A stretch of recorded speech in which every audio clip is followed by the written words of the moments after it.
Assalamu alaikum, everyone. Is Taraweeh prayer an obligation for women? Now, before answering this question, let's understand what the term obligation is, what it really means. In a nutshell, an obligation is a mandatory or fard act in Islam. Fulfilling it is a requirement, and missing it becomes a sin unless one repents. Contrary to an obligation or fard, we also have voluntary actions that are rewarding. However, missing them is not considered a sin.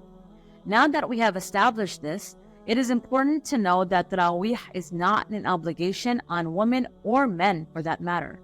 It is a highly recommended and much rewarding act.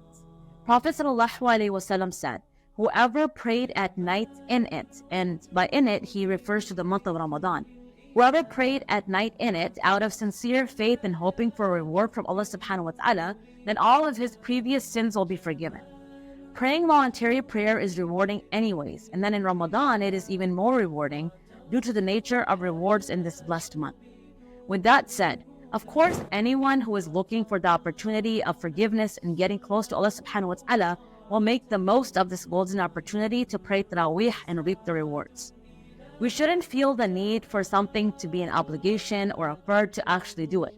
The ultimate sweetness and goal of increasing our faith is to seek Allah subhanahu wa ta'ala's happiness, and Taraweeh is another tool to get to that level, inshaAllah. However, to call it mandatory or obligatory or fard for men or women would be a wrong statement that cannot be proven with any evidence from the Quran and Sunnah. And yes, before I forget, let me add that if someone missed their Taraweeh and they don't pray their Taraweeh, their fast still counts. There is a cultural misconception that if you do not pray your Taraweeh, your fast will not count. May Allah subhanahu wa ta'ala allow us to reap the benefits of Taraweeh this Ramadan. Ameen.